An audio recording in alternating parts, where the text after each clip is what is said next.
depending on what sort of input data we provide when this string is read, we know that if we provide more than 12 bytes, we're going to overflow in this direction into these variables as we're talking about. So what can you do if you sort of are careful about it? First thing that we want to do is we want program control to go someplace where our code, the attacker can actually craft some code. There are two things the attacker has to do. It has to have its code that it wants to run, and then it has to find a way to get the program control transfer to happen such that the program goes and starts executing the code that the attacker has crafted.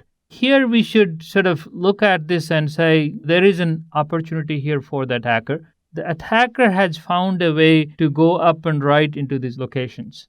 We know that it has done that because if it passes more than 12 bytes, these 4 bytes are going to be overwritten. That's allow login. If it writes more than 16 bytes, then the return address is going to be written. So if you carefully sort of overflow and you can find out the return address where our code is, and the overflow actually ends up writing the address of that code into this return address, what would happen in that case? The function, when it's done, will not return to where it came from. Remember, it had stored the address where it needs to go back in return address. But by carefully sort of overflowing and modifying this return address, that old return address is history. It's gone. It's going to actually return to the address that we have inserted or we have put in these 4 bytes. The 4 bytes where we have the new address that we have put into this area of memory where we had the return address before, that's where this program is going to return. So this is kind of an aha moment. By providing bad input, the vulnerability is we're going to know that we're not checking input. That's the vulnerability.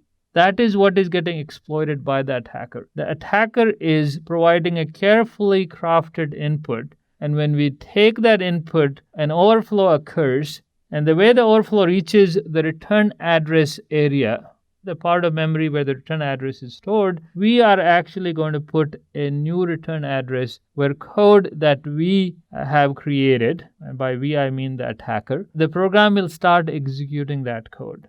So some code the attacker wants executed, if we know where that code is and we know its address, and this is what we overwrite these 4 locations with, the return address, by passing bad input, exploiting the vulnerability when the program doesn't check its input. By passing carefully crafted input, we are now able to take the program from where it was to a place where our instructions are located.